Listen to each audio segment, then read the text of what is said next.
ជំរាបសួរបងប្អូនជ្រុងជាទីគោរពថ្ងៃនេះគឺជាថ្ងៃច័ន្ទ11កើតខែភទ្របទឆ្នាំវកអត្តស័កពុទ្ធសករាជ2560ត្រូវនៅថ្ងៃទី12ខែកញ្ញាគ្រិស្តសករាជ2016នៅពេលនេះនាងខ្ញុំយូច័ន្ទធានីសូមអញ្ជើញបងប្អូនជ្រុងជាតិតាមដានទស្សនាព័ត៌មានសង្ខេបដែលមានជាបន្តបន្ទាប់ដូចតទៅប្រាក់ឈ្នួលអបបរមាយ៉ាងតិច$180ទើបអាចឲ្យកម្មកររស់បានដោយរួចផុតពីភាពវេទនាលោកអ្នកនាងជាទីមេត្រីកាលពីម្សិលមិញនេះនៅលើទំព័រ Facebook ផ្លូវការរបស់លោកសំរងស៊ីប្រធានគណៈបក្សសង្គ្រោះជាតិបានលើកឡើងនូវការគាំទ្រទាមទាររបស់សហជីពតំណាងឲ្យកម្មករនៅប្រទេសកម្ពុជាដែលទាមទារឲ្យថៅកែរោងចក្រដំឡើងប្រាក់ឈ្នួលអបបរមាពី$140ដល់$180យ៉ាងតិចសម្រាប់ឆ្នាំ2017ខាងមុខនេះការលើកឡើងរបស់លោកសំរងស៊ីនៅពេលនេះធ្វើឡើងស្របពេលដែលសហជីពតំណាងកម្មករកំពុងចរចាជាមួយភាគីថៅកែរោងចក្រនិងរដ្ឋាភិបាលដើម្បីទាមទារប្រាក់ឈ្នួលកម្មករប្រមាណ$180នៅឆ្នាំ2017ការបង្ហាញជំហរគាំទ្ររបស់លោកសំរងស៊ីប្រធានគណៈបក្សសង្គ្រោះជាតិនៅពេលនេះចំពោះសហជីពលោកយល់ឃើញថាគឺជាការត្រឹមត្រូវដោយផ្ដោតទៅលើបញ្ហាចំនួន4ចំណុចដើម្បីអាចឲ្យកម្មករនៅប្រទេសកម្ពុជាអាចរស់នៅបានសមរម្យគឺទី1ប្រាក់ខែគោល$140ដោយសពថ្ងៃមិនអាចរស់បានទេទី2មិនអាចប្រៀបធៀបប្រាក់ខែកម្មករនៅប្រទេសកម្ពុជាទៅនឹងប្រាក់ខែកម្មករនៅប្រទេសជិតខាងបានទេពីព្រោះទំនិញនៅប្រទេសកម្ពុជាថ្លៃជាងនៅប្រទេសជិតខាងឆ្ងាយណាស់ដោយសារតែការជំរិតទារលុយក្រៅប្រព័ន្ធពន្ធដាររបស់រដ្ឋសិទ្ធិផ្ដាច់មុខនៅក្នុងអាជីវកម្មជាច្រើនបានមកពីអំពើពុករលួយនិងការប្រើប្រាស់ប្រាក់ដុល្លារជាទូទៅនៅក្នុងសេដ្ឋកិច្ចប្រទេសកម្ពុជាសប្តាហ៍ថ្ងៃទី3នៅប្រទេសកម្ពុជាសេវាសាធារណៈដូចជាប្រព័ន្ធអប់រំនិងប្រព័ន្ធសុខាភិបាលតម្រូវឲ្យប្រជាពលរដ្ឋចំណាយលុយច្រើនជាងនៅប្រទេសជិតខាងទី4នៅប្រទេសកម្ពុជាមិនមានសេវាសង្គមគិច្ចជួយទ្រទ្រង់ជីវភាពរស់នៅរបស់ប្រជាពលរដ្ឋក្រីក្រដូចនៅប្រទេសជិតខាងនោះទេជាចុងបញ្ចប់លោកសំរងស៊ីបានលើកឡើងថាកម្មករនៅប្រទេសកម្ពុជាត្រូវទទួលបានប្រាក់ឈ្នួលអបបរមា$180យ៉ាងតិចនៅក្នុងមួយខែដើម្បីរស់បានដោយរួចផុតពីភាពវេទនាហើយទោះជាទទួលបានប្រាក់ខែប៉ុណ្ណឹងក៏ដោយ$180ក៏ជីវភាពរស់នៅរបស់កម្មករខ្មែរនៅតែទាបជាងជីវភាពរស់នៅរបស់កម្មករនៅប្រទេសជិតខាងដោយបានពន្យល់ខាងលើថៅកែរោងចក្រអាចដំឡើងប្រាក់ខែយ៉ាងងាយតាមការទាមទាររបស់កម្មករបើយើងបំបត្តិទម្លាប់អាក្រក់ដែលតម្រូវឲ្យថៅកែទាំងនោះយកប្រាក់ចំណេញមួយផ្នែកធំរបស់ខ្លួនជាសំណូកសោកប៉ាន់ទៅឲ្យអ្នកដឹកនាំពុករលួយនៃប្រទេសកម្ពុជាសប្តាហ៍ថ្ងៃលោកកឹមសុខាប្រមានធ្វើមហាបាតកម្មប្រសិនជា CPP នៅតែបន្តធ្វើទុកបុកម្នេញលើរូបលោកអ្នកនាងជាទីមេត្រីតាមការចុះផ្សាយរបស់គេហទំព័រមណ្ឌលព័ត៌មានស្ត្រីកម្ពុជាលើកឡើងឲ្យដឹងថាថ្លែងលើវេទិកានៅមុខទីស្នាក់ការកណ្ដាលគណៈបក្សសង្គ្រោះជាតិស្ថិតនៅសង្កាត់ចាក់អង្រេលើរាជធានីភ្នំពេញកាលពីថ្ងៃទី11ខែកញ្ញាម្សិលមិញនេះលោកកឹមសុខាថ្លែងថារូបលោកនៅថ្នាក់ដឹកនាំគណៈបក្សសង្គ្រោះជាតិនិងលោកសំរងស៊ីដែលជាដៃគូស្លាប់រស់ជាមួយគ្នាបានបដិញ្ញាចិត្តរួចហើយថា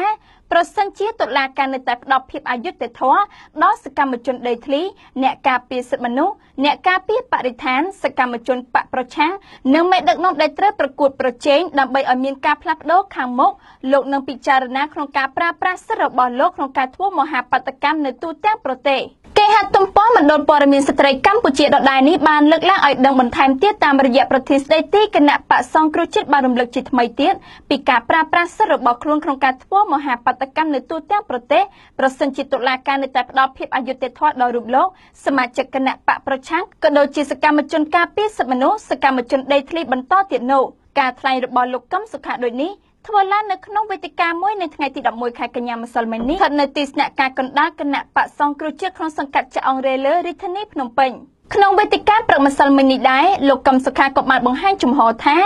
លោកគឺមិនអស់សង្ឃឹមនោះទេលោកនៅតែរងចាំការជួបចរចារវាងខ្មែរនិងខ្មែរដើម្បីដោះស្រាយបញ្ហានានាប៉ុន្តែលោកថាប្រសិនជាគ្មានដំណោះស្រាយហើយស្ថានភាពនៅតែតានតឹងដដែលគណៈបក្សសង្គ្រោះជាតិគឺគ្មានជំរឿអ្វីក្រៅតែពីការធ្វើមហាបាតកម្មនោះទេ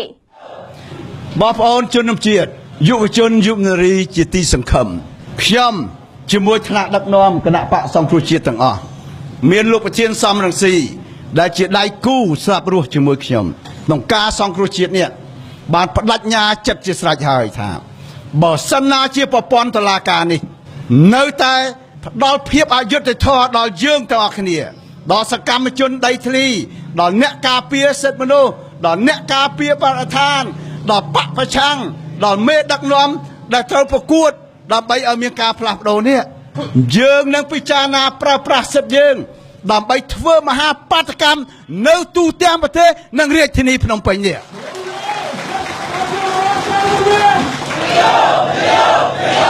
គ្មានជំរឿសទេបងប្អូនយើងអត់មានជំរឿសអីទៀតទេជំរឿសទី1របស់យើងហើយយើងនៅតែរងចាំតទៅទៀតអត់អស់សង្ឃឹមទេគឺការជួបគ្នាដោះស្រាយបញ្ហាជាមួយគ្នារវាងខ្មែរនិងខ្មែរតែបើគ្មានទេយើងមានជំរឿសដូចខ្ញុំបានជម្រាបជូនខាងដើមបាញ់មិញចឹងទាំងសហគមន៍ជាតិទាំងអន្តរជាតិជើខ្ញុំសូមបួងសួងឲ្យខ្មែរយើងបានសុខដុមរមនាទាំងអស់គ្នាអាចជួបអង្គុយជជែកគ្នាដោះស្រាយបញ្ហាជាមួយគ្នាដើម្បីសេចក្តីសុខទាំងអស់គ្នាមិនមែនសុខតែមួយក្រុមទេ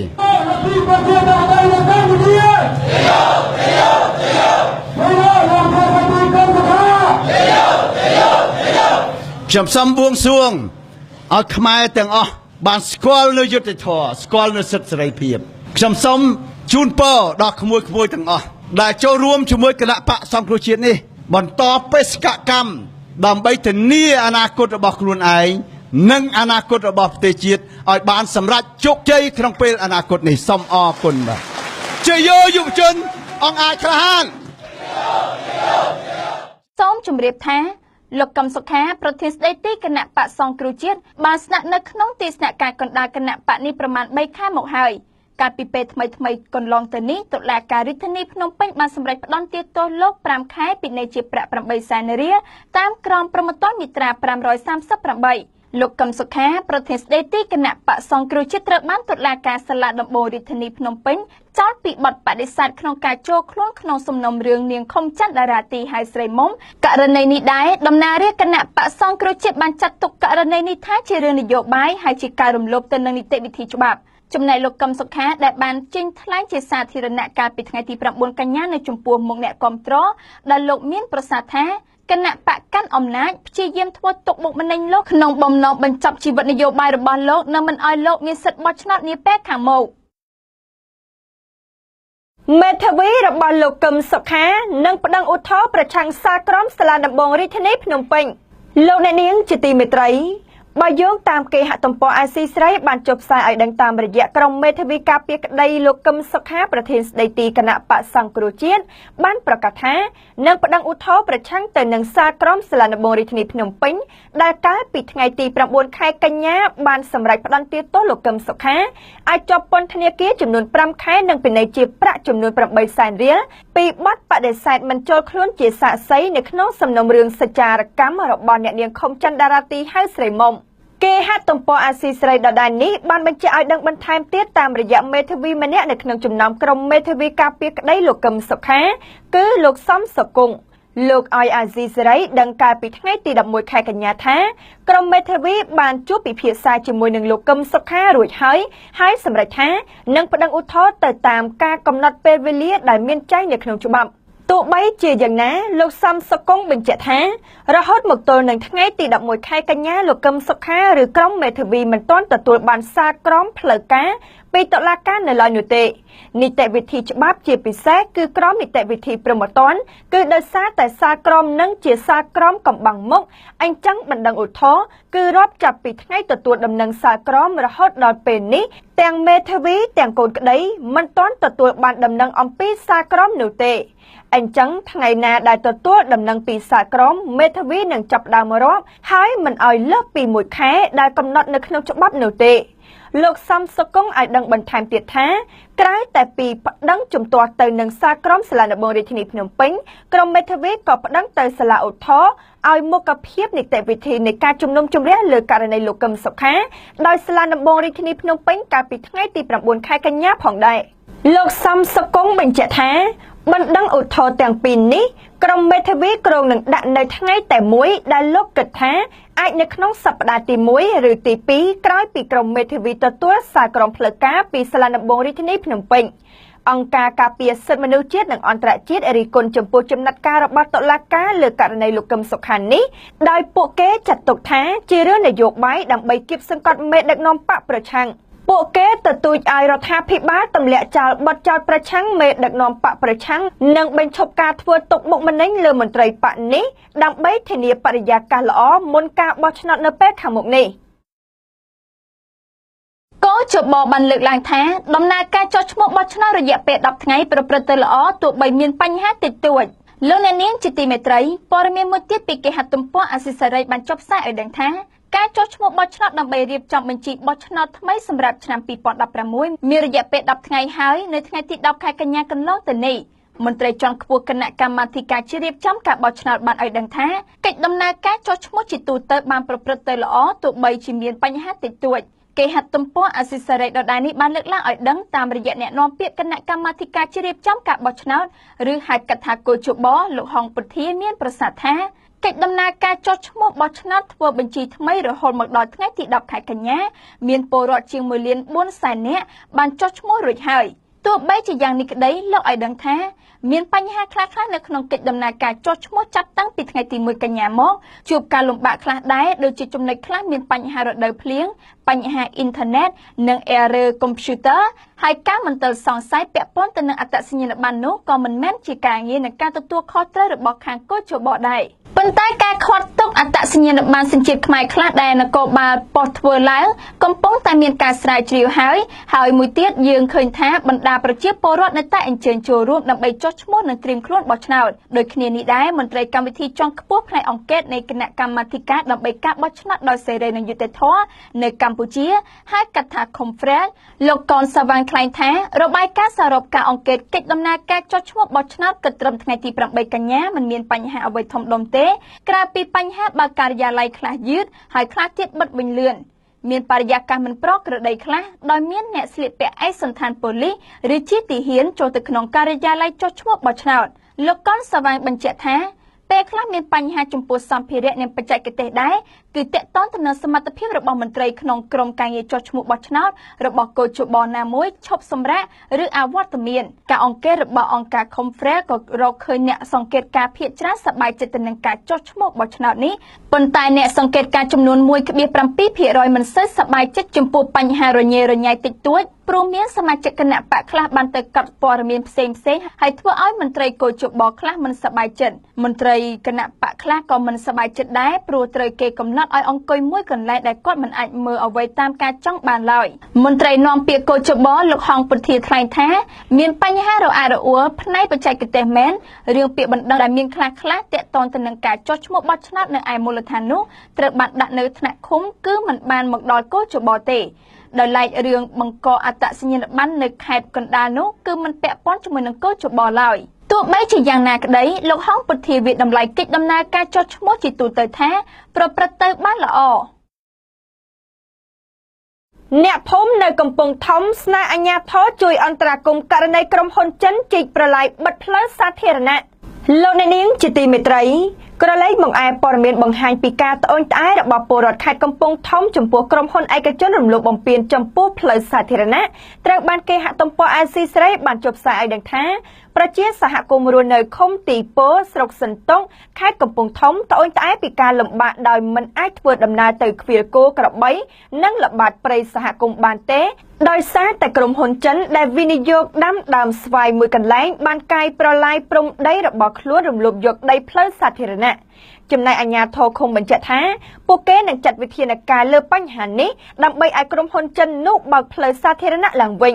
ប្រជាសហគមន៍នៅឃុំទីពោស្នើឲ្យអាជ្ញាធរពាក់ព័ន្ធធ្វើយ៉ាងណាចាត់វិធានការលើក្រុមហ៊ុនចិនមួយឈ្មោះ Star Windful ដែលបានជីកប្រឡាយផ្ដាច់ផ្លូវធ្វើដំណើររបស់អ្នកភូមិពួកគេបានលើកឡើងថាការជីកប្រឡាយផ្ដាច់ផ្លូវអ្នកភូមិធ្លាប់ធ្វើដំណើរទៅស្រែចម្ការនិងទៅមើលព្រៃសហគមន៍មួយកន្លែងឈ្មោះព្រៃត្រពាំងសណ្ដាន់នោះអាចជាចេតនារំលោភយកដីផ្លូវសាធារណៈនោះតែម្ដងគេហទំព័រអាស៊ីសេរីដដែលនេះបានលើកឡើងឲ្យដឹងបន្ថែមទៀតតាមរយៈពលរដ្ឋនៅភូមិត្រពាំងត្រំឃុំទីពោលោកសូនរិនឲ្យដឹងថាក្រុមហ៊ុនចិនមួយនេះបានជីកប្រឡាយកាត់ផ្ដាច់ផ្លូវពលរដ្ឋជាង1ខែមកហើយលោកបន្តថា ផ្លូវមួយនេះគឺសម្រាប់ពលរដ្ឋជិត100គ្រួសារធ្វើដំណើរពីភូមិទៅកាន់ដីស្រែនិងឃ្វាលគោក្របីព្រមទាំងសម្រាប់ប្រជាសហគមន៍ជនបទព្រៃសហគមន៍ជាដើមផ្លូវចេញពីភូមិត្រពាំងត្រំទៅកាន់ព្រៃសហគមន៍ត្រពាំងសណ្ដាន់មានទទឹងប្រវែង6ម៉ែត្រហើយបណ្ដោយជាង1000ម៉ែត្រខាងក្រុមហ៊ុនជីកផ្ដាច់ប្រវែងទទឹងប្រហែល2ម៉ែត្រនិងជម្រៅ1ម៉ែត្រប្រធានព្រៃសហគមន៍ត្រពាំងសណ្ដាន់លោកច័ន្ទសំអូនមានប្រសាសន៍ថាពលរដ្ឋត្រូវជួបការលំបាកក្រោយពេលក្រុមហ៊ុនជីកប្រឡាយកាត់ផ្លូវរបស់ពួកគេលោកថាពលរដ្ឋនឹងតវ៉ាដល់ថ្នាក់ខេត្តបន្តទៀតប្រសិនបើអាជ្ញាធរមូលដ្ឋានមិនអាចដោះស្រាយបញ្ហានេះបាន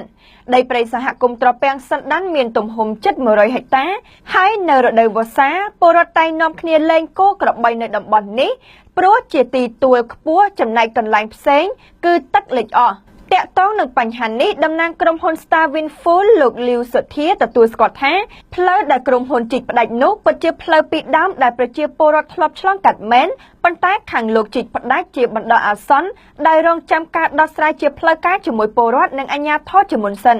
លោកថាកន្លងមកពលរដ្ឋដែលមានគោក្របីតែងតែលែងចោលមិនបានយកចិត្តទុកដាក់បណ្ដាលឲ្យសត្វទាំងនោះចូលស៊ីដំណាំស្វាយរបស់ក្រុមហ៊ុនដែលបានដាំ2ឆ្នាំមកហើយលោកថាប្រសិនបើពលរដ្ឋសន្យាជាផ្លូវការដែលមានអាជ្ញាធរដឹងឮព្រមបញ្ឈប់ការលែងគោក្របីចោលទៀតក្រុមហ៊ុននឹងដាក់លូដើម្បីឲ្យពលរដ្ឋបានធ្វើដំណើរដោយដើមវិញក្រុមហ៊ុនចិនមួយនេះជាក្រុមហ៊ុនដែលទទួលបានដីតាមរយៈទិញពីពលរដ្ឋដែលប្រើរូបភាពតំណាងពលរដ្ឋខ្មែរជាអ្នករត់ការក្រុមហ៊ុន Star Wind Full ចូលវិនិយោគនៅឃុំទីពោកាលពីឆ្នាំ2011ហើយបច្ចុប្បន្នមានផ្ទៃដីទំហំប្រមាណ300ហិកតាកំពុងដាំស្វាយកែវរមៀតទោះបីជាយ៉ាងណាក៏ដោយមេឃុំទីពោលោកឆៃយូមានប្រសាសន៍ថានេះមិនមែនជាលើកទី1ទេដែលក្រុមហ៊ុនតែងតែបិទផ្លូវរបស់ពលរដ្ឋនោះលោកថាសកម្មភាពនេះជារឿងខុសច្បាប់ទាំងស្រុងហើយអាជ្ញាធរនឹងចាត់វិធានការដើម្បីឲ្យភាគីក្រុមហ៊ុនបើកផ្លូវឡើងវិញជាមួយគ្នានេះមន្ត្រីអង្គការនៃអង្គការការពារសិទ្ធិមនុស្សលីកាដូខេត្តកំពង់ធំដែលបានចុះតាមដានករណីនេះលោកឈួមរុនបញ្ជាក់ថាតាមផ្លូវច្បាប់ផ្លូវសាធារណៈរបស់រដ្ឋមិនអាចបុគ្គលណាម្នាក់ឬក្រុមហ៊ុនណារំលោភយកបាននោះឡើយលោកថាក្រុមហ៊ុនមិនត្រឹមតែបានជីកប្រឡាយបិទផ្លូវអ្នកភូមិនោះទេប៉ុន្តែបានឈូសឆាយដើមចេកដែលពលរដ្ឋបានដាំអមតាមដងផ្លូវថែមទៀតផងលោកថាក្រោយមានការស្នើសុំពីប្រជាសហគមន៍ខាងលោកនឹងដាក់លិខិតអន្តរាគមន៍ទៅអាជ្ញាធរស្រុកបន្តទៀតធ្វើយ៉ាងណាជំរុញឲ្យក្រុមហ៊ុនគោរពទៅតាមច្បាប់ហើយធ្វើផ្លូវជូនពលរដ្ឋឡើងវិញកូរ៉េខាងត្បូងគម្រាមកំទេចកូរ៉េខាងជើងឲ្យខ្លាចទៅជាផេះរលាយបាត់ពីផែនដីពិភពលោកងាកមកឯព័ត៌មានអន្តរជាតិពីគេហទំព័រខ្មែរស្ថាបនាបញ្ចុះផ្សាយឲ្យដឹងថាកូរ៉េខាងត្បូងមានគម្រោងកំទេចរដ្ឋធានីកូរ៉េខាងជើងប្រសិនបើហ៊ានតែប្រើប្រាស់អាវុធនុយក្លេអ៊ែរវាយប្រហារណាមួយនោះនេះបើយោងតាមសេចក្តីរាយការណ៍របស់ប្រព័ន្ធផ្សព្វផ្សាយនៅទីក្រុងសេអ៊ូលប្រពន្ធពីមន្ត្រីយោធាមួយរូបបានប្រាប់ទីភ្នាក់ងារយន្តហ័ព្ទថាទីក្រុងព្យុងយ៉ាងទាំងមូលនឹងត្រូវបំផ្លាញទាំងស្រុងដោយមីស៊ីលប៉ាស្ទិកនិងគ្រាប់ផ្ទុះដែលមានកម្លាំងខ្លាំងកាលពីថ្ងៃសុក្រចុងសប្តាហ៍កន្លងមកនេះក្រុងព្យុងយ៉ាងបានធ្វើនៅអ្វីដែលកូរ៉េខាងជើងហៅថាជាលើកទី5មានទំហំធំបំផុតគឺការបាញ់សាកល្បងអាវុធនុយក្លេអ៊ែរសហគមន៍អន្តរជាតិបានអះអាងថាពួកគេកំពុងពិចារណាឆ្លើយតបចំពោះទង្វើមួយនេះសហរដ្ឋអាមេរិកបាននិយាយថាខ្លួនពិចារណាដាក់ទណ្ឌកម្មដោយខ្លួនឯងបន្ថែមលើទណ្ឌកម្មណាមួយផ្សេងទៀតពីក្រុមប្រឹក្សាសន្តិសុខអង្គការសហប្រជាជាតិជប៉ុននិងកូរ៉េខាងត្បូងគេហទំព័រខ្មែរស្ថាបនាដដែលនេះបានបង្ហាញឲ្យដឹងបន្ថែមទៀតថាកាលពីថ្ងៃទី11ខែកញ្ញាទីក្រុងព្យុងយ៉ាងបានហៅការគម្រាមកំហែងនេះថាជាទណ្ឌកម្មដែលអត់បានការអ្វីទាំងអស់និងជារឿងដែលគួរឲ្យអស់សំណើចជាទីបំផុតយោធាកូរ៉េខាងត្បូងបានប្រាប់ទីភ្នាក់ងារព័ត៌មានយន្តហ័ព្ទថាភូមិសាស្ត្រព្យុងយ៉ាងដែលជាជំរកលាក់ខ្លួនរបស់មេដឹកនាំកូរ៉េខាងជើងនោះនឹងក្លាយជាគោលដៅពិសេសបើមានការវាយប្រហារណាមួយកើតឡើងទីតាំងនោះនឹងក្លាយទៅជាផេះហើយរលាយបាត់ឈ្មោះពីផែនទីកូរ៉េខាងត្បូងបានប្រើវោហារសាស្ត្រគួរឲ្យព្រឺខ្លាចនេះដោយដែលកូរ៉េខាងជើងធ្លាប់ប្រើប្រាស់ការគម្រាមកំហែងរដ្ឋាភិបាលកូរ៉េខាងត្បូងនៅទីក្រុងសេអ៊ូលគេបានរិះគន់រដ្ឋាភិបាលកូរ៉េខាងត្បូងផងដែរដែលរារាំងមិនបានសម្រេចនូវមហិច្ឆតានុយក្លេអ៊ែររបស់មេដឹកនាំឯកោកូរ៉េខាងជើងគីមចុងអ៊ុននេះបើតាមអ្នកជំនាញវិភាគបញ្ហាខាងលើរបស់ BBC លោក Steve Evans ព័ត៌មានពាក់ព័ន្ធទៅនឹងផែនការវាយប្រហារទៅលើកូរ៉េខាងជើងរបស់កូរ៉េខាងត្បូងត្រូវបានគេជឿថាបានបញ្ជូនទៅកាន់សភារួចហើយបន្ទាប់ពីការបាញ់សាកល្បងអាវុធនុយក្លេអ៊ែរ កាលពីថ្ងៃសុក្រសប្តាហ៍មុននោះក្នុងអំឡុងពេលបច្ចុប្បន្ននេះដែរបេសកជនពិសេសសហរដ្ឋអាមេរិកសម្រាប់បញ្ហាកូរ៉េខាងជើងបាននិយាយថាទីក្រុង Washington បាននឹងកំពុងពិចារណាដល់សកម្មភាពជាឯកតោភាគីប្រឆាំងទៅលើទីក្រុងព្យុងយ៉ាង លោកស៊ុនគីមបានថ្លែងថាកូរ៉េខាងជើងបន្តកើនឡើងការគម្រាមកំហែងនៅក្នុងតំបន់គម្រាមកំហែងសម្ព័ន្ធមិត្តរបស់យើងនិងខ្លួនយើងផ្ទាល់ដូច្នេះយើងនឹងធ្វើគ្រប់យ៉ាងដែលអាចទៅរួចដើម្បីការពារការគម្រាមកំហែងនោះលោកបន្តថាបន្ថែមទៅលើទណ្ឌកម្មរបស់ក្រមប្រឹក្សាសន្តិសុខសហរដ្ឋអាមេរិកជប៉ុនរួមជាមួយនឹងកូរ៉េខាងត្បូងផងដែរនិងពិនិត្យមើលវិធានការជាឯកតោភាគីជាឧបតោភាគីព្រមទាំងជាត្រីភាគីដើម្បីធ្វើសហប្រតិបត្តិការជាមួយគ្នាកូរ៉េខាងជើងត្រូវអង្គការសហប្រជាជាតិហាម5មិនអនុញ្ញាតឲ្យបាញ់សាកល្បងអាវុធនុយក្លេអ៊ែរឬបច្ចេកវិទ្យាមីស៊ីលអ្វីនោះឡើយក៏ដូចជាទណ្ឌកម្ម5ចំណុចផ្សេងទៀតរបស់អង្គការសហប្រជាជាតិបន្ទាប់ពីប្រទេសនេះបាញ់សាកល្បងគ្រាប់បែកនុយក្លេអ៊ែដំបូងគេក្នុងឆ្នាំ2006កូរ៉េខាងជើងបានអះអាងថាការសាកល្បងកាលពីថ្ងៃសុក្រនោះគឺជាការសាកល្បងក្បាលគ្រាប់នុយក្លេអ៊ែដែលមានស្តង់ដារមានសមត្ថភាពអាចបំពាក់លើគ្រាប់មីស៊ីលប្រកបដោយយុទ្ធសាស្ត្រមានការប៉ាន់ស្មានខុសគ្នាអំពីទម្ងន់គ្រាប់ដែលកូរ៉េខាងជើងបាញ់សាកល្បងយោធាកូរ៉េខាងត្បូងបញ្ជាក់ថាមានទម្ងន់ប្រហែល10គីឡូក្រាមរីឯអ្នកជំនាញវិញបញ្ជាក់ថាមានទម្ងន់ប្រហែល20គីឡូក្រាមឬច្រើនជាងនេះលោកអ្នកនាងជាទីមេត្រីព័ត៌មានសង្ខេបរបស់ក្រុមការងារនាងខ្ញុំនៅពេលនេះបានមកដល់ទីបញ្ចប់ហើយនាងខ្ញុំរស់ម៉ារីយ៉ាសូមថ្លែងអំណរគុណយ៉ាងជ្រាលជ្រៅចំពោះលោកអ្នកនាងដែលបានទស្សនាកម្មវិធីនេះតាំងពីដើមរហូតដល់ទីបញ្ចប់សូមអរគុណសូមគោរពលា